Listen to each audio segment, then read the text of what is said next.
सनातन धर्म में जितने देवी देवता है, सभी देवी देवताओं का अपना अपना एक डिपार्टमेंट है, उनको एक एक जिम्मेदारी दी गई है। जैसे अगर हमको धन चाहिए, पैसा चाहिए, तो हम लक्ष्मी जी की पूजा करेंगे। हमें बुद्धि चाहिए, ज्ञान चाहिए, तो हम सरस्वती की पूजा करेंगे। हमको ब्यूटीफुल होना, सुंदर होना है, तो हम अश्विनी कुमारों की पूजा करेंगे। लेकिन अगर हम चाहते कि हमारे जीवन में कोई बाधा ना आए, संकट ना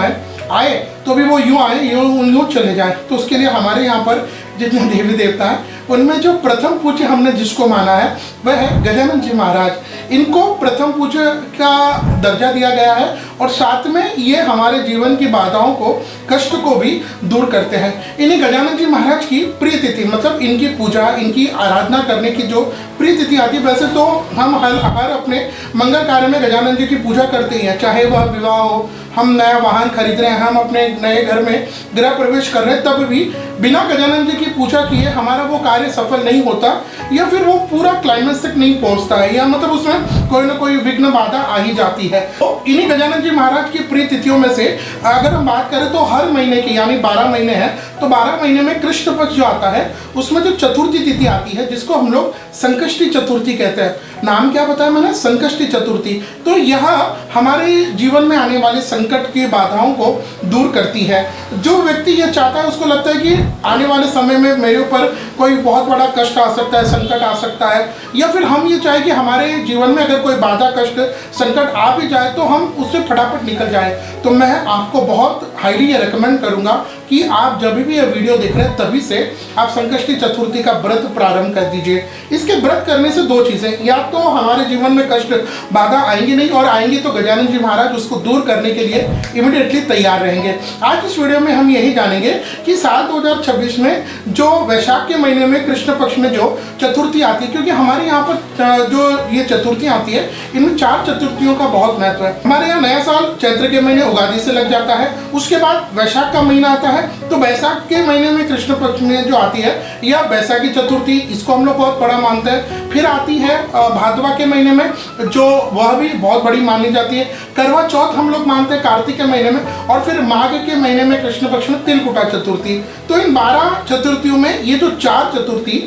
वैशाख के महीने की, भादवा के महीने की, कार्तिक के महीने की और माघ के महीने की, इनका तो बहुत ज़्यादा महत्व है। काफ़ी लोग इस दिन से ही अपने व्रत को करना प्रारंभ करते हैं, या फिर जो अभी तक व्रत करते आ रहे हैं वह इस दिन अपने व्रत को पूरा करते हैं, उद्यापन करते हैं। तो आइए अब हम बात करते हैं साल 2026 में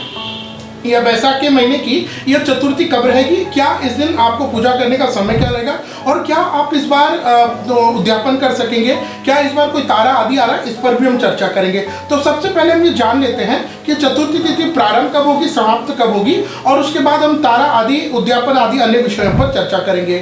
तो यह चतुर्थी तिथि प्रारंभ हो जाएगी 5 अप्रैल 2026 को दोपहर के 12 बजे, और ये चतुर्थी तिथि समाप्त हो जाएगी 6 अप्रैल 2026 को दोपहर के 2:11। तो इसके हिसाब से साल 2026 में वैशाख के महीने में हमारे कष्ट, बाधाओं को दूर करने वाले गजानन जी की यह प्रिय संकष्टी चतुर्थी तिथि का यह जो व्रत रहेगा वह रहेगा विक्रम संवत 2083, वैशाख मास के कृष्ण पक्ष की चतुर्थी तिथि यानी रविवार 5 अप्रैल 2026 को। और इसे मौसम आदि साफ रहने पर संभावित चंद्रोदय आपको शाम रात्रि के 9:48 को हो सकता है। तो यह चतुर्थी तिथि का व्रत का निर्णय था, क्योंकि जैसे मैंने पूर्व में बताया कि इस दिन या तो काफ़ी लोग अपने व्रत को प्रारंभ करते हैं, ये काफ़ी लोग इस दिन उद्यापन भी करते हैं। तो साल 2026 में अगर हम देखें तो यह जिस दिन यह व्रत रहेगा, इस समय न तो शुक्र या गुरु का तारा अस्त है,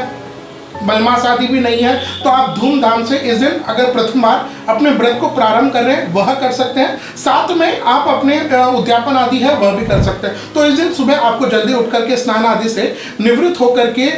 सूर्य भगवान को जल आदि दे करके आपके घर के जो गणेश जी है उनको आप प्रणाम नमस्कार करें, और